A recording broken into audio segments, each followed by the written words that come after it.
This is the Digital Marketing Experts Podcast episode. No, why am I trying to sound like a radio announcer?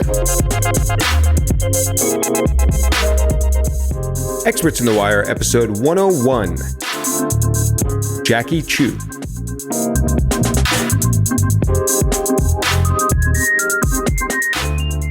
Hey everyone, welcome to episode 101 of Experts on the Wire. I'm Dan Shore, an SEO consultant and your host.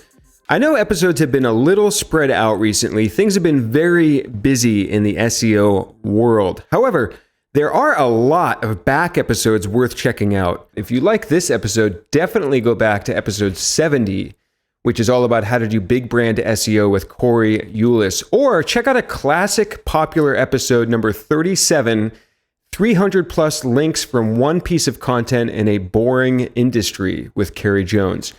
On today's show, I get a rare chance to talk with an in-house SEO. Jackie Chu was formerly the in-house SEO at Square and now the SEO lead at Uber.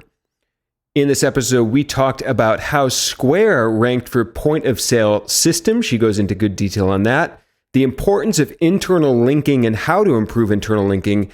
SEO as a product function. How Facebook ads can help SEO. And App Store optimization, which is a first on Experts on the Wire, I am happy to say, and a lot more. I also want to thank our sponsor, BuzzSumo, who you will learn a lot more about later on. But now, let's get into my awesome discussion with Jackie Chu. Jackie, welcome to episode 101 of Experts on the Wire. How are you today? I'm good. How are you? And thanks for having me.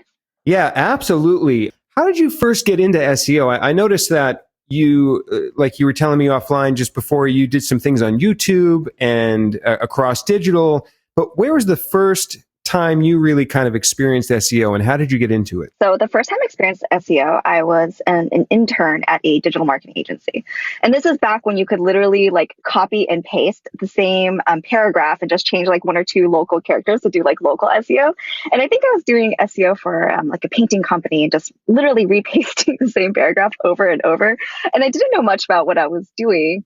But that was kind of my first foray into SEO. And my first real SEO job was actually working at a like really great SEO marketing agency for lawyers. And I kind of told him about this experience and he like laughed, but he like really took me on and mentored me and led my first SEO role. And we're basically doing like backlink building, which I think is also a lot of people's first foray into SEO. But we would have these like stand-ups where you would have to like talk about the link that you built. And this is back when Search Love was called Link Love, I think at the time. The industry was very link focused. But we tried to build like really high quality links, you know, like .gov links, .edu links. And that was kind of my first experience with SEO. Before we chat about in-house content marketing, how do you stay on top of SEO trends now, especially as somebody in-house? I know even myself as a consultant, I'm very much in the world of talking to SEOs. I interview SEOs and I'm constantly on Twitter. How do you stay on top of everything going on? Having really smart friends, I think, helps. A lot of times, you know, I think so. The few things, like you obviously look at like the search engine lands, you look at the Twitters, but then I just think you have a few kind of like key people that you tend to follow in SEO. Like one of them for me is like obviously my SEO mentor. I totally get what you're saying. I feel like being in-house, you definitely you get like a little bit too caught up in the day-to-day. You stop learning as much. But I think it's just basically having a really good circle of people that I think are doing really interesting things and like websites that are really doing interesting ththings. I also try to look at like some competitors as well and like see like how they're testing. Like for example, there's some like competitors I noticed in the App Store will like keep like updating their App Store description. And I actually learn a lot from them by seeing what they're doing and seeing what they kind of like iterate out to their like entire family of apps. Like Grubhub is a really interesting one for me in particular. How do you know who a good person to follow is or stay in touch with? Sometimes, you know, when I was beginning in the world of SEO, like I've been doing SEO for like 10 years, but when I first started branching out and getting online, getting on Twitter in like 2010, 2011, initially it's tough to separate out who to follow, who to listen to, who to pay attention to, you know, who to believe. And there's some signals that I've learned to look for, but are there things that you look for to really help determine like who you can trust when you're, following people and paying attention to people for these updates? So I think one thing is I generally tend to avoid people who use the word like expert to describe themselves. I know that's like such a silly thing to say, but I think like when I think of the really great SEOs I know and like in my personal life, they would never call themselves an expert, right? Because there's so much to learn about SEO, whether it's like web development or you want to learn about like R because you want to like visualize data more effectively, or maybe you're learning about like natural language processing. Like that's like such an ongoing educational experience that I feel like when a lot of times people call themselves like expert, I'm like, well, there's so much more that you could learn from like your peers. And then the second thing is I try to look for SEOs who care more about being effective than being right all the time. I think a lot of times, like especially in these like online communities, I see like SEOs like fight amongst each other or like just constantly disagree. Especially when like people who are kind of younger in the industry are looking to them for like advice or guidance. And so I try to look for people who are just like deeply educational, trying to be helpful, trying to work within the like problems that other people are having when they're giving feedback, but also have like some kind of data or like experiments that they've done themselves.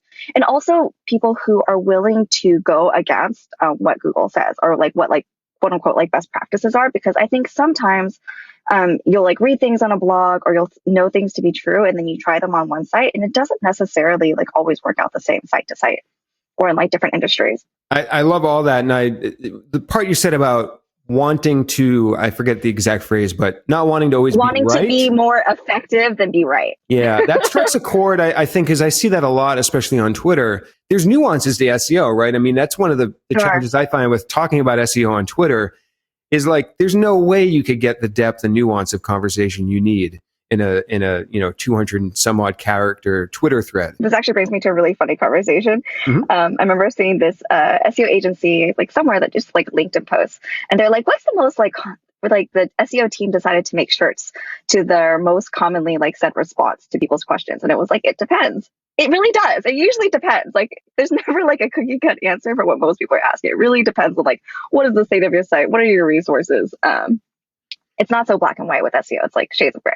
Exactly. And that's a huge challenge I find. So let's chat about in-house content marketing. Like I mentioned, I saw you on Ross's great show on YouTube. I'll link to that in the show notes. And I wanted to chat with you more about in-house content marketing. You mentioned a lot of things in that discussion that I thought were really interesting. First was around the idea of educating companies internally on the benefits of SEO. Why do you think there can be such pushback sometimes from other teams, whether it be content or technical or even, the VP level, CEOs, et cetera? You and I see the benefits of SEO all the time. So it's almost, common sense for somebody doing SEO at this point. But why do you think there's pushback from the outside a lot of times? Yeah, so I think one of the things is that a lot of people just don't understand the benefits of SEO. Usually when I see people be very skeptical, and especially in Silicon Valley and a lot of the tech companies I've worked with, like 99% of these people have worked with a SEO who they consider to be like either a snake oil salesman or a really bad partner. Like this happens pretty much every single company I've been at. And like that leaves such a bad taste in their mouth that now you're kind of left with being like, no, not only is SEO a real thing, but I also want to be a really good partner to you. So there's been and I think that that's actually like probably one of my strong points. It's like that cross-functional partnership and getting people to like realize like SEO is a team effort. It's a team sport. You can't play it in single player mode. Like it doesn't really happen in a silo. And I just think like not only like helping people like see the vision, but also like celebrating the wins with them and distributing out that credit is I think one of the most important things to being a really successful like in-house SEO. And I hear that. How do you convey that? Like sometimes I want to just say to people, look, I'm different. I'm not like these other SEOs you've worked with before. Have you found ways to convey that, a little more quickly, right? Because I find a lot of times it can take a lot to get to that point where they realize, oh, this person is on a different, space than the prior SEO. How do you deal with that? Yeah, so I think there's one thing I do, which is I try to start small with things that don't necessarily scale. So I'll like kind of like observe some problem they have or like some kind of project they're working on. And it's usually something like tedious or manual or annoying. And I'll kind of offer myself, whether it's like sometimes it's just like analytics help, sometimes it's SEO help, sometimes it's just like doing like some grunt work with them, like going into the CMS. Like one project we had that was particularly annoying at my old site is we had to like migrate our site manually Like there was pretty much like no way to do it from an engineering perspective. And just like sitting down there and being with them in the office until like 5 a.m. I think just showing them that you can be a team player, even if it's not necessarily moving you towards your goal, long term will help you build that like relationship and trust. And then I think another thing that's actually really helped is I've gotten much better at like data visualization. There's this book I'm obsessed with. It's called Storytelling with Data. It's made by an old Googler. And because I realized, like SEO is such a nebulous topic to most people. And again, they don't really understand that many of them haven't even seen it like really work well in the sites that they've worked on. Or if it did work well, the SEO person like didn't even like communicate to them that their stuff worked well.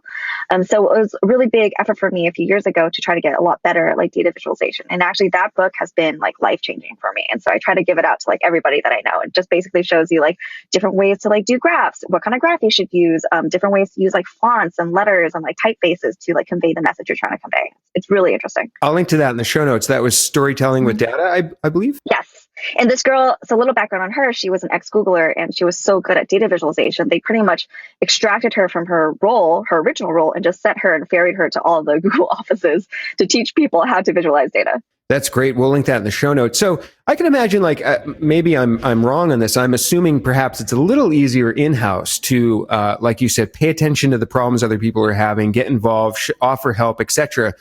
Is there any advice you can offer, having worked with outside agencies and partners, that myself as a consultant or outside agencies can do to do that same thing you mentioned? Because it's a little harder as an outside agency to be as inside the company, as involved.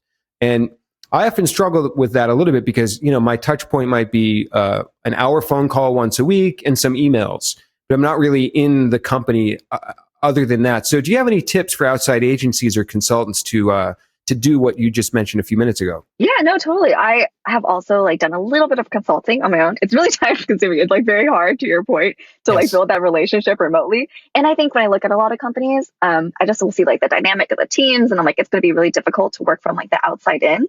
But I would say, well, like in my experience with agencies, and I've only worked with like one or two agencies, I usually know somebody who's worked there. So it's a little bit easier.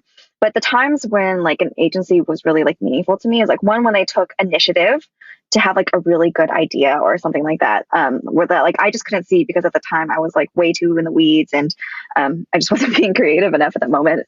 And then I think you can actually lend yourself in that same way where you're like, hey, I noticed you're one of the people at GetStat noticed that it was taking me a while to like clean up my keyword list.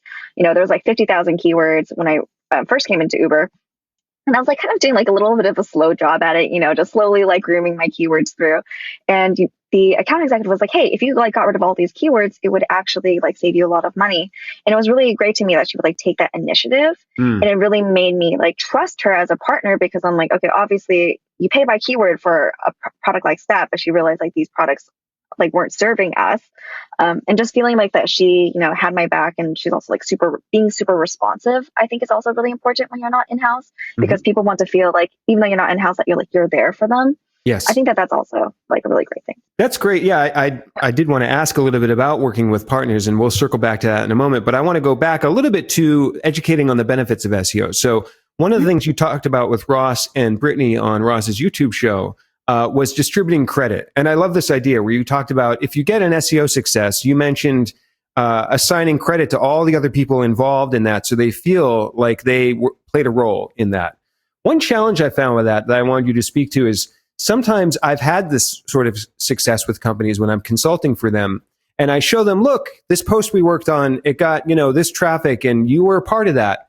But if that person doesn't sort of internally have a visceral response to or get excited about traffic, because a lot of publishers that I've worked with, they get excited about comments or social shares or things that are a little more audience related. And I love that. I don't have a problem with that. I think that's great. I love audience interaction and engagement. I think that's super important.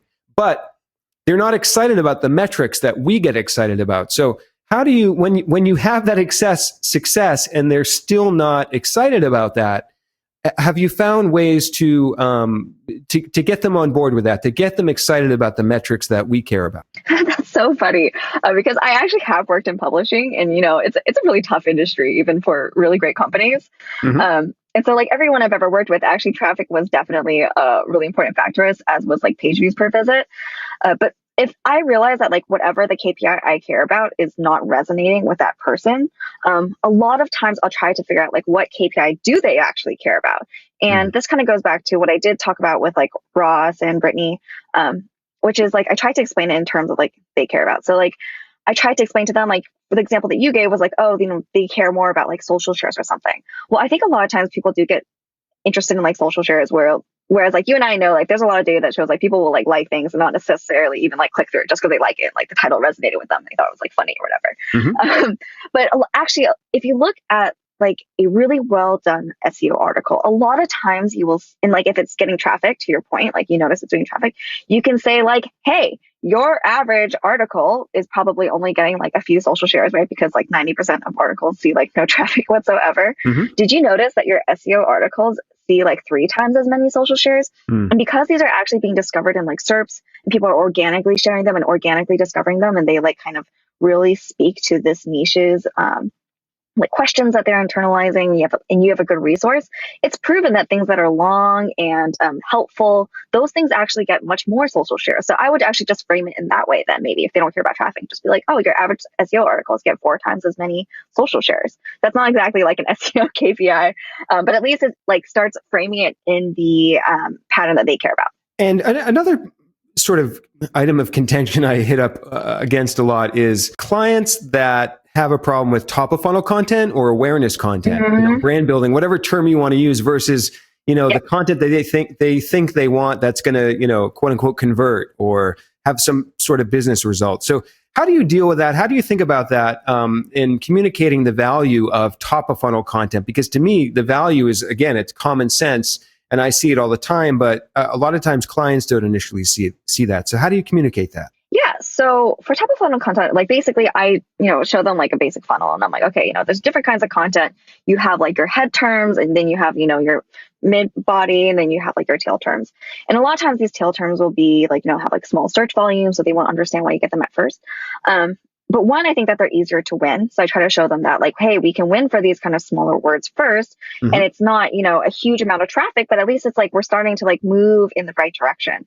And then 2, I'll show them like, hey, this might not get a ton of traffic, but also you could, work with your paid marketing team and actually use those tail and like top of funnel pages as a like retargeting play. You can actually like, I used to give all of my old like articles and content articles to like our paid social team at Square. And they would just like use those to retarget, because especially for something like SaaS, the person usually needs like quite a few touch points until they're ready to convert. Right. Or like something like a payment processor, like it's really high friction for them to convert. And so like just basically trying to insert ourselves into like the acquisition funnel with those pieces of content.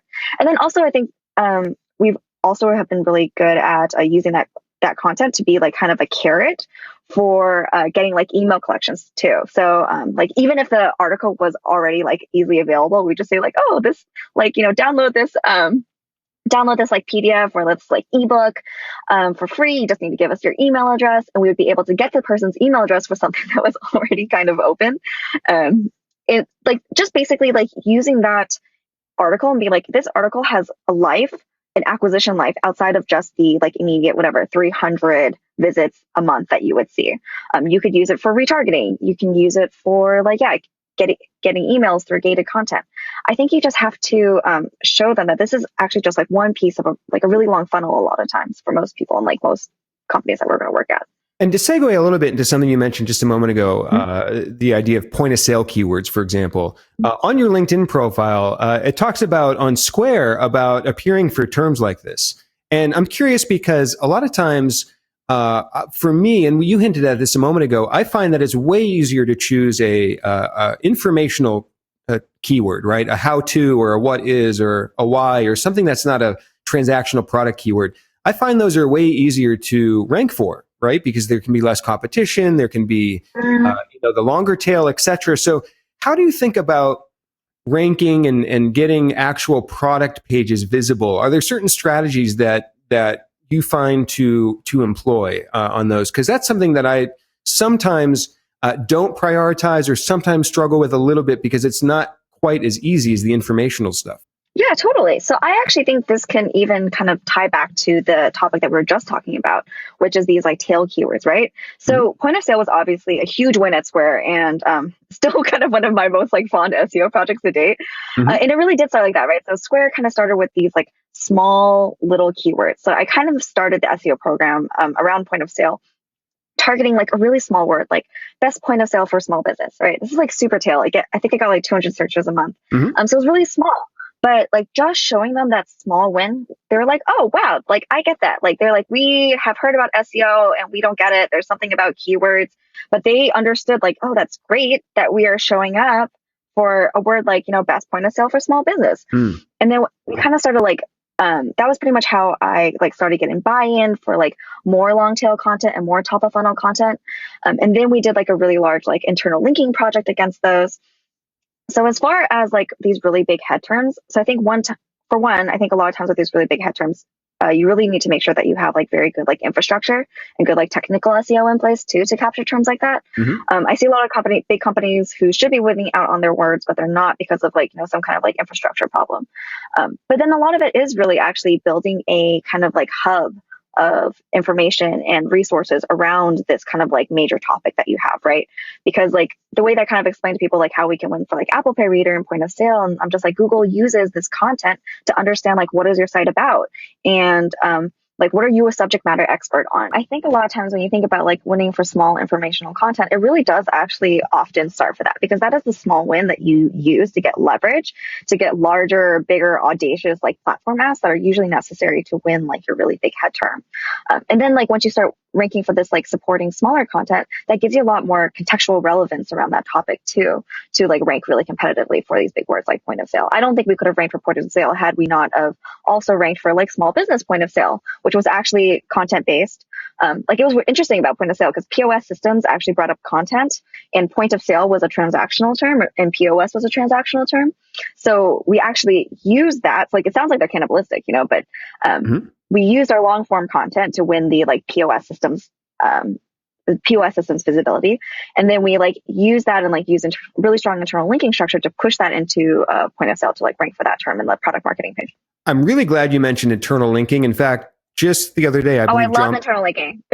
Yeah, I think just the other day, John Mueller from Google might have mentioned somewhere in a hangout or something how important internal linking is. I think anybody doing SEO for a period of time knows how important internal linking is, but it's always good to get, Googlers saying that, even though you said earlier that you shouldn't always listen to them, which I believe as well. And I believe John listens to this podcast. So hi, John. Hope you're doing well. And yes, I mentioned you again. But I want to ask you about internal linking. What things did you do to help internal linking? Is this coming up with menus, index pages? Like what sort of things tangibly were helping there? Yeah, so I think, like I said, I kind of started small with things I didn't scale, which was like manually going through pages and the like content platform, the CMS, to like link against the product marketing pages I really cared about. And then once we were able to show like a little bit of like incremental visibility, then we actually got like a much bigger buy-in from an engineering perspective to make this scalable. Because I was like, look, I can add in links all day. It's much easier to like automate this process. So like one of the things that we found was that like our help center, it's such rich content, and Square has such like a beautiful, lean aesthetic, which is gorgeous and very Square, but not those SEO friendly. And so we were having a really difficult time actually getting our product marketing pages to outrank like our help center. So what we did was we were like, okay, our help center content is so great. Let's actually automate the internal links from help center to the correlated product marketing page, because, and a lot of people were very hesitant to do that at first because they're saying, oh no, if they're on help center, then they're actually like already a Square seller. And we did an analysis and we realized that that actually wasn't true. A lot of people who were looking at Help Center were people who were just not ready to convert, and they just needed to know, oh, did Square have Apple Pay? How do I do my taxes with Square? They had very specific things like split tender that they were looking for. So we basically inserted links on every single Help Center article to the correlated product marketing page, which we were at the time, just doing manually with the editorial team for Help Center, but that like just wasn't scalable. And like every time they create a new page, we can't necessarily be there to like monitor like every single page across the team with like 10 different writers globally. And so we push those links live. And the beautiful thing about like technical SEO and doing like SEO at scale like that, like doing SEO at the product level, which is where I truly believe that like great SEO happens for like big companies, is that you can actually see an immediate step function and change and like rankings and traffic for keywords that you really care about. And so it was amazing. We saw like a lot of words move from like, mid second to like mid first page for like really big, juicy keywords. And again, it was just about like, okay, grabbing that data, presenting it in a way that was easy to understand, and then like microphoning that out to people. It was really cool. You said something really important I want to highlight and ask about a little bit more. You said for bigger companies, SEO happens at the product level. I think that's really important. Can you talk a little bit about what you mean by that? Yeah. So I think a lot of times, and again, this has to do with, a lot of people not having like a lot of experience with SEO, or maybe they've done SEO on like really small sites. When you work with a really big company, I do believe in like doing small things first that don't scale to like get buy-in, but really great SEO and like really great large scale SEO companies like the Trulias of the world, or like, the TripAdvisors of the world, SEO is really a product function. And I think when you think about it as like a marketing discipline, and, I think a lot of times the big companies where like, brand name companies that are not necessarily like SEO first, which is like most big companies outside of those like SEO first companies, like SEO tends to be siloed within the marketing org, right? But that doesn't really reflect how SEO actually happens. It's an umbrella function. There's a lot of stakeholders. And like, there's a really great like article I've like read on this too, and like, which I totally agree with, which is like, if you don't have like technical excellence in a really big website, it's going to be really hard to realize really great SEO wins. And especially now with how smart Google is, and like, backlinks being like less relevant, and like Google having machine learning, it's really cool because you can see these kind of smaller players who you would have never thought compete in these really competitive industries like real estate or medicine, ranking really aggressively for these like really big, meaty head terms. And it's because they just have like technical excellence, and they were able to build sites that were like TripAdvisor, that like were delightful to users, easy to understand for search engines, and had really clear architecture. And that's so important because you can have the most incredible targeting in the world. You can have the most incredible content in the world. If you don't have a really good infrastructure in your big site, then all that's wasted. Yeah, a little more tangibly speaking. So let's take the TripAdvisor example. Their product is like their listing pages, their reviews, etc. Like their website's their product. So do you mean that they're incorporating SEO and technical things into literally those product pages? They're thinking about internal linking, or I don't know if they're doing this or not, but hypothetically, they would be thinking about internal linking, keyword placement. Like, what exactly is sort of the tangible execution of that? Oh, yeah, absolutely. I mean, with a company like TripAdvisor, I mean, like everything goes through the SEO team. There are no engineering changes that are part of the SEO team, right? So like a lot of times people will say like, oh, what is like Yelp's SEO team, or what is TripAdvisor's SEO team? I'm like, the thing that makes these companies very different is that everybody thinks they're an owner in SEO. Everyone from engineering to content to the product people do things in the way that they're like, okay, if I was like a search engine, if I was like a search quality engineer, how would I build my site? In a way that's like both delightful and easy to understand. And so, yeah, they basically like built in everything, whether it's like dynamic internal linking that's like automated, or, like a lot of these sites, they're doing really cool things now with like they're automating the alt tag for the photos. And you can see that they're using some kind of like machine learning to be like, oh, the photo, and like Facebook is kind of doing this too. They're like, Facebook can like photo probably contains girl on sand with white background. And it's really interesting to see how they're able to like add unique content to these pages in like a large scalable way.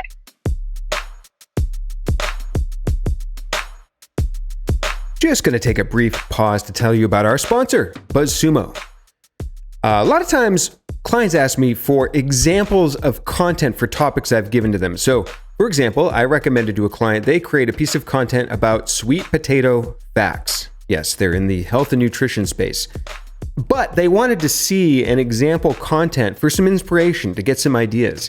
And you can go to Google and search, but I don't always find the best results. But if you go to BuzzSumo and search, there's a lot of really awesome filters you can use. So you can go back 5 years of content. You can filter out article types like infographics, lists, and videos. You can also filter out thin content or filter in only in-depth articles. And you can also filter by the size of the publisher, by language, and a lot more. And when I did this, I actually found some examples I'm going to send to my client for examples of sweet potato facts. So it's fast, it's easy, it works really well, like all of BuzzSumo's tools.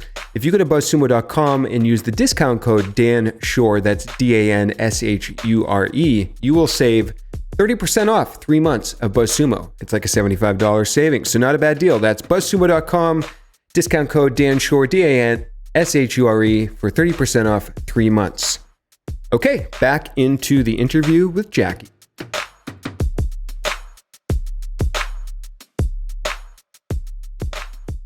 And so a lot of what you're talking about too is the actual structure of the organization. You're saying that the teams, like nothing the teams do happens without considering SEO. Do I catch that right? Exactly. Yeah. A lot of times people will ask me where is their SEO team? I'm like, everyone's part of the SEO team. And that's how they realize these really incredible wins, because they really do think SEO first.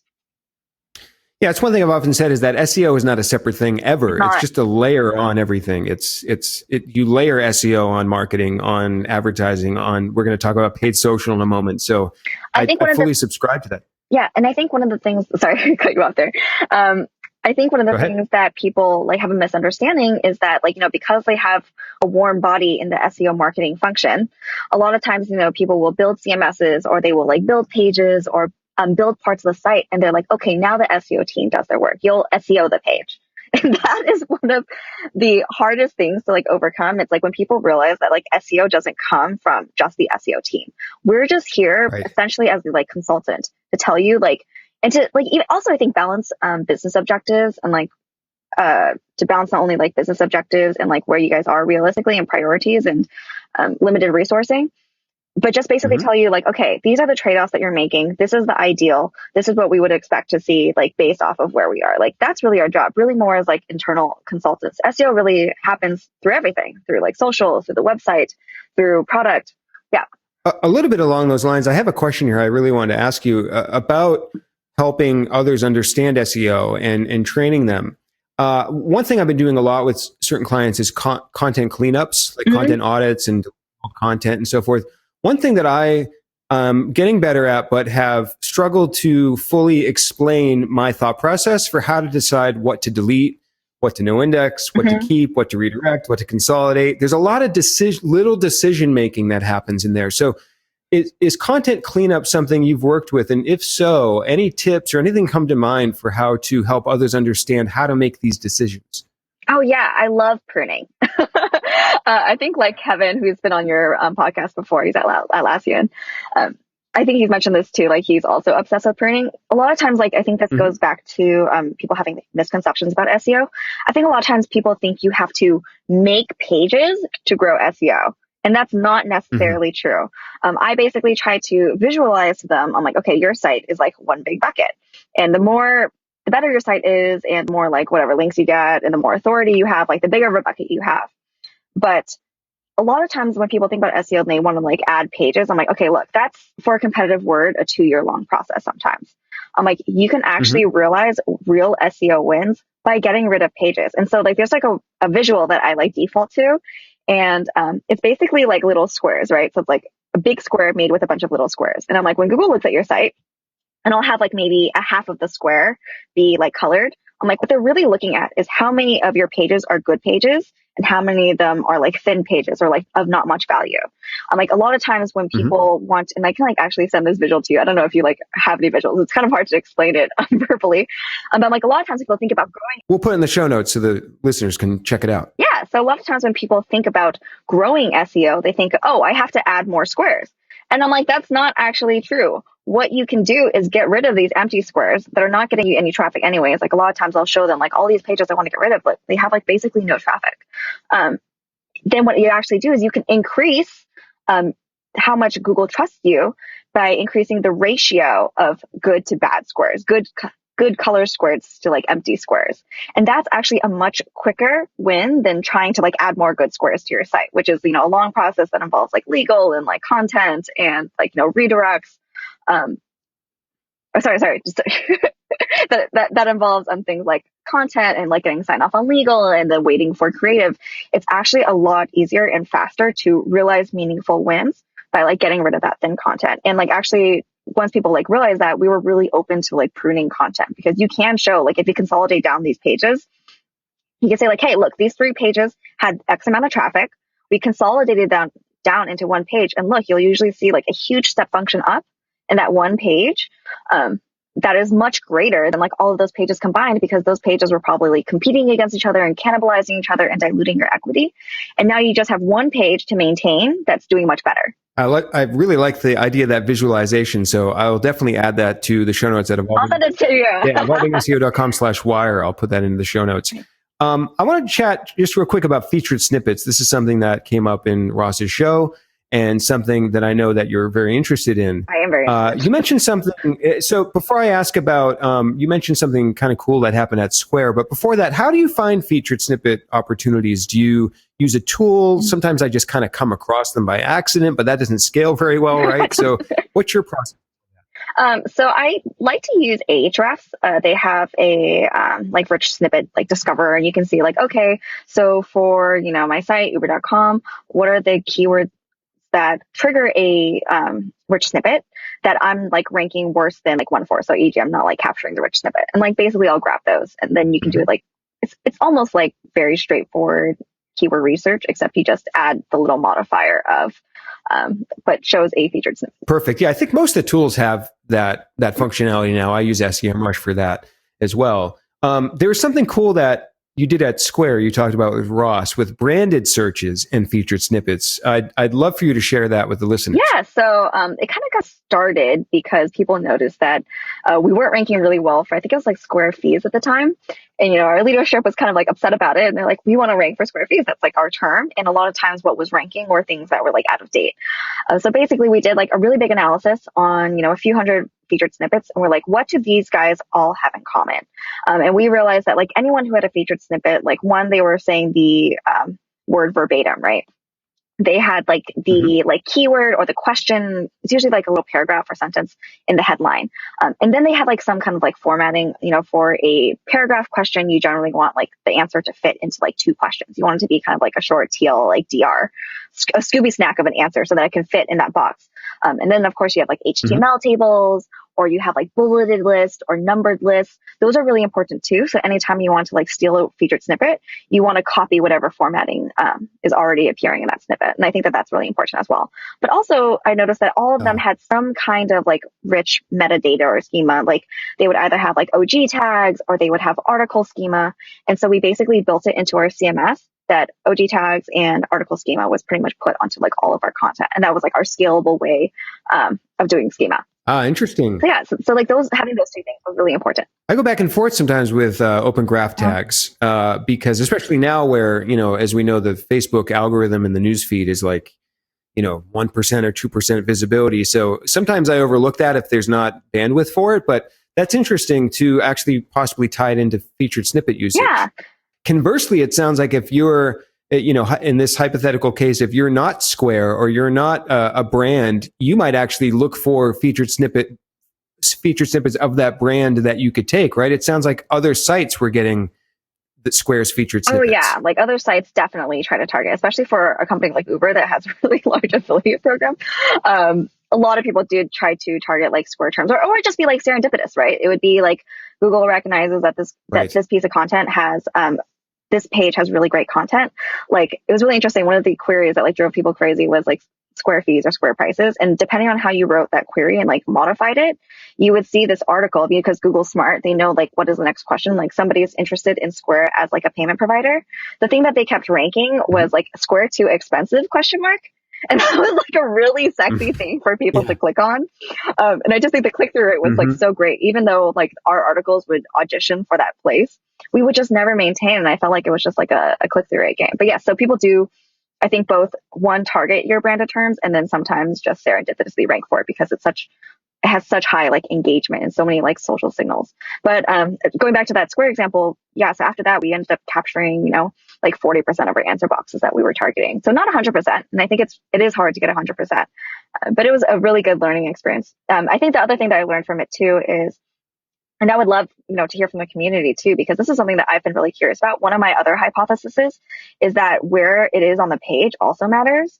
Because I've also noticed that like if I try to capture an answer box with something that's either very, very low at the bottom of the page, or if it's like in an accordion or something like that, I've never been able to capture the answer box. So I've always tried to like get one of my like much nerdier friends to like do like, hey, can you like scan this page for me? Like, and all these queries that trigger answer boxes and see like if the location on the page matter.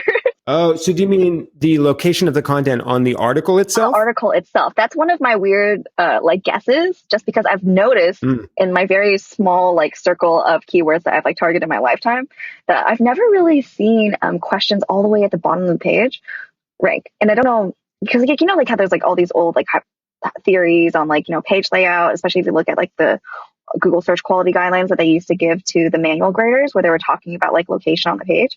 I don't know. That's just a hypothesis. I have no data to back that up. Well, I would love to hear from you, the listener, at Dan Shore, at Dan_Shore, SHORE on Twitter. Tweet me and let me know if you've seen featured snippets where the content is further down on the page itself. I feel like maybe once or twice I've seen that, but yeah, I mean, I think I'm in your camp as well. It's not super common from my perspective either. So I'd love to see examples of that. Yeah, me too. So I know we wanted to chat a little bit about paid social and SEO. This is something that I know you mentioned you have some experience with, and I actually conversely have almost no experience with this. So it's a topic where I'm going to give you the floor in a sense and say that I don't even know what to ask you here, except other than to say that is this maybe how paid social can help SEO, how SEO helps paid social, vice versa? What exactly is the synergy here? Yeah, totally. So I am obsessed with paid social, mainly because it's also like my life mission to kill backlink programs at every single company I've ever been at, which I've been fairly successful so far.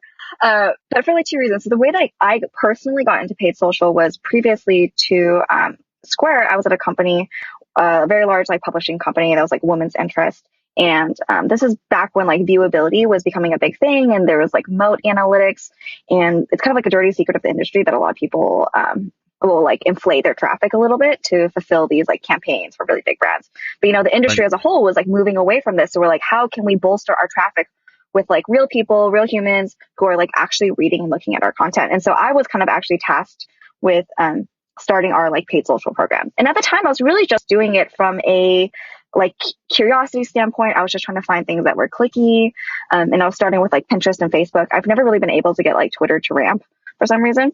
Yeah. So I was really just tasked with like, how do we bolster our traffic, like very high quality, but also paying the same rates as this kind of more like gray area traffic that like most, like the whole entire industry was using before. And so I was just, basically, doing creative, trying to see like what resonated. And because I was also owning SEO, I was personally incentivized to send people to my SEO articles as well. So I would try to basically like have SEO articles, whatever, like mason jar ideas or little girl hairstyles or like best lotions or whatever it was that we were trying to like promote at the time. And I would kind of like pad it with a title that was a little bit clickbaity. And I really think it's true. Like, I think clickbait works across industries. Even things like payments, right? It's like PCI compliance, things you must know. You won't believe number 7.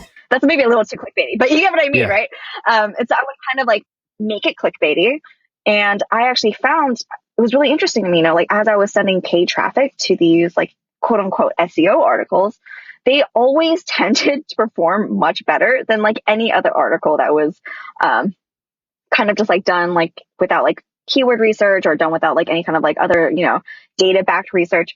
It was really interesting to me. And so what I ended up doing was I actually shifted all of my paid social spend to these SEO articles. And it was so fascinating because I would see some of these articles start ranking like right away for really big terms with like hundreds of thousands of searches a month. And I was like, oh, that's really interesting.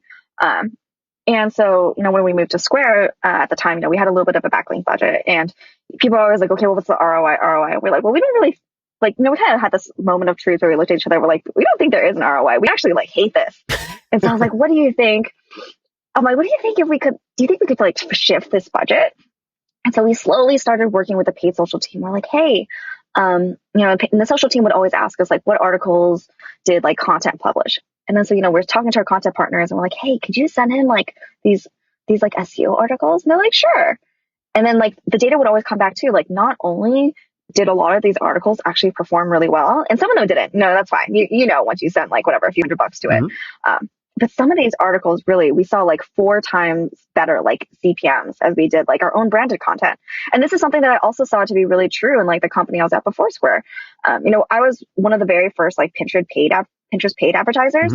And we were seeing CPMs in publishing of like $1 and like 11 cents, which is insane. That was like our cost for 1,000 of our own page views. Wow. And if you think of like how much we're charging for like 1,000 page views by a publisher, it was amazing. Yeah. So you can actually realize really great wins. You just have to test a little bit. Just throw like $100 at it and you'll know. So I actually have a little more indirect experience here than I thought. I had a client that was running paid ads. A couple of years ago, they like fired the paid ad person, and so their ads got shut off overnight, and then they lost rankings. I wonder how that happened. Yeah. And, oh, that's interesting. Yeah, but I always wondered, and I've asked several people about this, including a guy by the name of Mighty Weintraub, who was on this podcast a little while ago, who's done a lot with paid and SEO, and he didn't think that it actually directly impacted rankings, and I kind of disagree, even though, he's got a lot more experience in that area than I do. But it's very interesting to hear this, and I mean, this just makes me think that it's something I should be trying more with other clients that I have. Is it? You mentioned like testing. I mean, is there a little bit more tangibly speaking we could mention for the listeners? Is it just a matter of pulling an article that was created to rank for a certain topic or keyword, sending paid traffic at that article? Is it more nuanced than that? Does it really matter to get the audience targeting right, the messaging right, to get the right traffic? Have you noticed nuances and differences there? So I do think that definitely matters. I definitely prefer paid social over SEM, mainly because I know very little about SEM. Yeah. And I think paid social is nice because you can be visual, which I think is really important for getting like click-through rate on something that can be kind of like verbose or kind of intimidating, like PCI compliance or payment gateways. So usually what I did is I would see like what was already ranking really well. And what I would do is I would actually look at Google image search and see like what were the kind of images that were doing really well at the time. Oh, that is smart. Yeah. So I would actually try to look at Google image search to see like what was the pattern of images that seemed to be ranking well as well. And I'd be like, okay, I'm going to use that image. And that would kind of be like my starting point for like visuals. And then like I would look at things like, okay, do people use like overlays for this particular topic? Are they using like certain kind of fonts? Like I was doing like a lot of experimentation with fonts and colors. And sometimes just a different font and color for like an overlay would make me realize like, 2.5x like click-through rate. And then of course, targeting really matters, having like a lookalike audience in Facebook. That also really helps. If you have salon content, target it towards like salon owners because the person who, has a bakery probably doesn't care. And budget wise, I mean, you mentioned you can kind of tell after a few $100s if something's not working. But once you start running this, do you find that you need to constantly keep an ad going for a certain URL? Can you hit a certain budget point or a certain amount of traffic or a certain time period, and then you can kind of shut that off and then it coasts as far as SEO? Like what are we talking about budget wise for the listeners to be aware of? So I usually find that like I know, like I would say like per article, and this is obviously I only really worked across like two major industries and where I've been in a big enough company where they could afford to do this because it is a pretty expensive. Mm-hmm. Usually within like a few $1,000s. Okay. I know, like within well under like 4,000. And my personal experience, I know you were talking about your paid search being turned off and then like the article doing worse. That's really interesting, by the way. I wonder if that was maybe because of like a click-through rate thing. Like, how like if you're showing up in paid and you're showing up in organic, you tend to have a higher click-through rate on both. Yeah. I don't really know, to be honest. If I misspoke, I apologize. This was paid Facebook ads that got shut off. Oh, okay. What's paid Facebook ads? Oh, yeah. Oh, interesting. But actually, yeah, so that brings up something that's mentioned often is Chevrolet shut off all their PPC ads for 2 weeks and lost 30% of the organic traffic, if I'm quoting that study correctly. That was, if I'm not, somebody correct me on that or send me the link. But I'm pretty sure that was the stat. They shut off their ads for two weeks, Google AdWords, and they lost 30% of organic traffic. I think it goes back to I think it goes back to the click-through rate you mentioned. That was the hypothesis, anyways. Yeah, that's interesting. But yeah, so my personal experience is that pretty much every article I've done this against, so this is like a very small sample size of like 100 articles where this has worked really well, but 100 very meaningful articles to the business. Yeah, I would actually usually see those rankings sustain, which is why we were able to usually fund these programs because it was like, okay, cool, we got like some kind of like activations or like page views from this like budget, but then we actually saw this like long-term sustained traffic, which was awesome. Yeah, sometimes it didn't work out, to be fair. When I project ROI for clients for content, I'll give it to them in a year or 2 year time period because that content will rank for smart. 2 or 3 years sometimes. Last question on this, just to tie a bow on that, and then I want to talk a little bit about app store optimization, which I'm really, really interested in. My last question here on paid social. This is where I mentioned where I edit myself out because I had a really good question and now I completely forgot what did I just want to ask about paid social. I completely forgot. This is where I'm going to edit myself out. Okay, let's chat a little bit about App Store optimization. I have never talked about this on the podcast, and I'm 101 episodes in, 2.5 years later, yet App Store optimization, it gets 3,600 global monthly searches in Google, people wanting to know about ASO. So let's start at the beginning. Just describe briefly, what is ASO? What's kind of the goal, and what are we trying to do with App Store optimization? Yeah, so App Store optimization is actually really similar to SEO, except instead of like backlinks or, domain authority or like whatever, all these kind of like nebulous ideas of authority, your authority is oftentimes measured by your download velocity. So that just means like you have a lot of downloads in your category. So App Store optimization, you're basically just trying to do the same thing as SEO. You're just trying to show up for non-brand keywords. How do you do keyword research? I mean, to me, it seems like there's no data. I mean, there's search volume. Is there ranking data? Like, it almost seems like you're working in the dark a little bit. Yeah, so there's two tools that are really common, App Annie and Sensor Tower. Sensor Tower is a lot more feasible for like smaller companies. App Annie is a pretty expensive tool that's used by a lot of like the really big companies in the world. But I think Sensor Tower is good enough for most people. And like with a tool like Sensor Tower, it's really similar to SEMrush. You literally just like either pop in like you can pop in like, your app, you can pop in a competitor's app, or you can pop in a like random keyword as well to see like what is the amount of apps that rank for that term, or like where your ranking is for any term.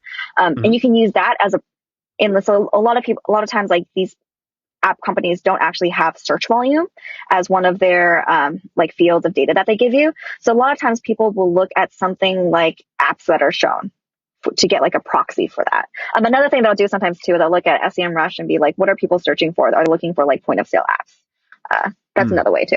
Yeah. Do a little keyword research. When you're looking at apps that are ranking, what for a proxy, like what are you looking for? Amount of reviews or amount of downloads they have? What sort of thing do you look for to get that proxy number? You're looking at the amount of apps that are competing for that keyword or appearing for that keyword. Okay. And that gives you an idea of how many apps exist. Yeah. Maybe. It's a proxy. Got it. Okay. And so, or you can add like, or you can like look at like SEMrush, like I said, and just look for like the actual app keyword inside of SEMrush. And, you can use that as well to see like, are people searching for like POS, or are they searching for like POS systems apps or point of sale apps? That's like also like another way. You pretty much do have to guess. You can use Google search volume as an idea to extrapolate what the App Store search volume might be. Yeah. Although I will say, I think people tend to look for like slightly smaller words on the App Store. Right. Not too long. And so you mentioned download velocity. That's super interesting because that's a little bit of the hypothesis on podcast rankings. And I wouldn't be surprised because, we're talking about the Apple App Store. Either. Yeah. Apple App Store and is essentially the podcast store as well. But what else is there, right? So like you identify for ASO, are you putting keywords in your title, your description? Are there any other factors like in the quote unquote page itself that play a role?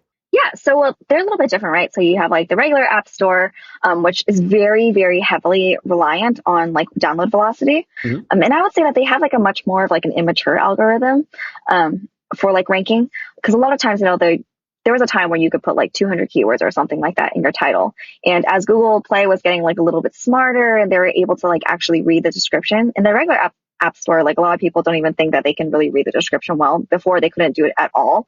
And it was kind of funny because as Google was getting smarter, the Apple App Store, they just started like truncating their title and making it smaller and smaller and smaller. So people couldn't like keyword stuff their titles anymore, which is what they were pretty much doing. So that was like a little bit more rudimentary. It's basically like keyword targeting, having really good like download velocity. It's pretty much impossible to rank for a non-brand keyword without having like a large amount of download velocity compared to the other competitors that are ranking. Like I've pretty much never seen it happen. It doesn't mean it doesn't, but it's pretty rare if it does happen. And I think another thing I would encourage people to do is to not focus on category, because I've seen a lot of people focus on like category, and that's something that you can actually inflate artificially by increasing that download velocity by having like incentivized downloads or like paid ads or something like that. But that's really like a vanity metric. You really want to focus on like non-brand keywords. But yeah, so just basically having keywords in the title, having decent rankings. And another thing that I thought was really interesting was people would tend to like boost their, they would tend to send traffic to the App Store right after they did a release. And that seemed to also help you not only like retain your rankings, but like achieve higher rankings as well. So you'll notice a lot of people who have really been doing the ASO game for a while, they'll actually like shoot a lot of traffic to the App Store right after a release.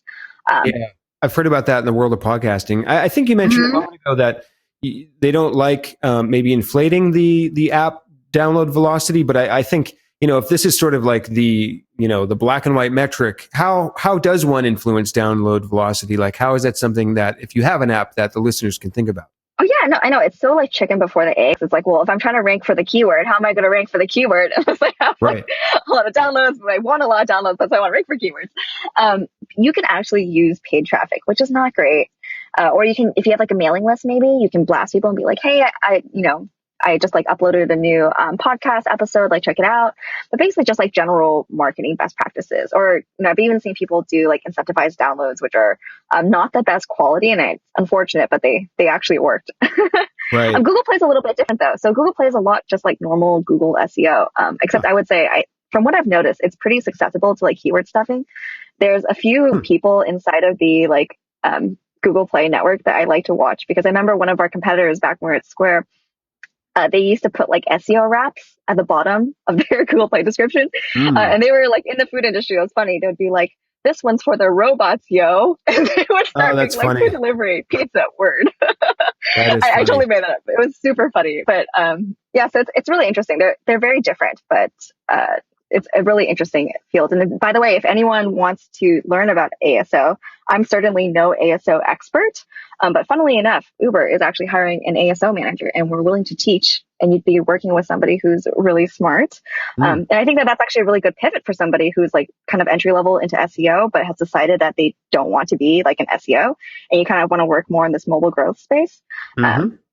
Yeah, we're actually hiring for that. Shameless plug.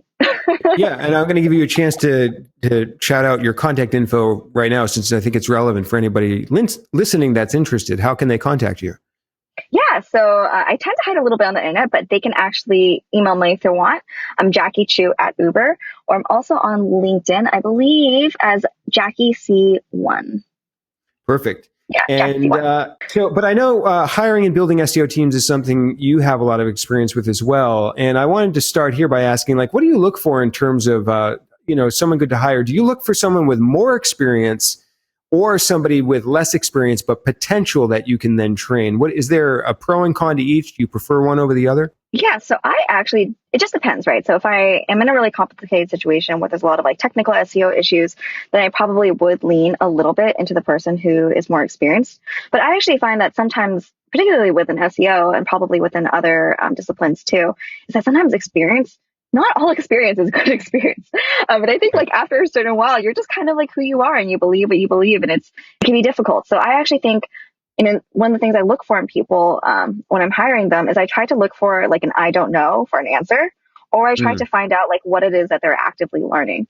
Because I think that person who's like, hey, I don't actually know this, or somebody who is like actively reading a book on something that's kind of related to SEO is much more teachable, and you can teach them the right way, versus somebody who is like maybe experienced and has worked at a lot of great companies, but doesn't either have like the right experience or the right like mindset you think to like be successful on your team. And what do you look for in resources to share internally with your internal SEO team to help train them, right? I'm thinking about blog posts, courses, etc. I know some of the listeners are in that world of writing content about SEO, tweeting about it, etc., speaking.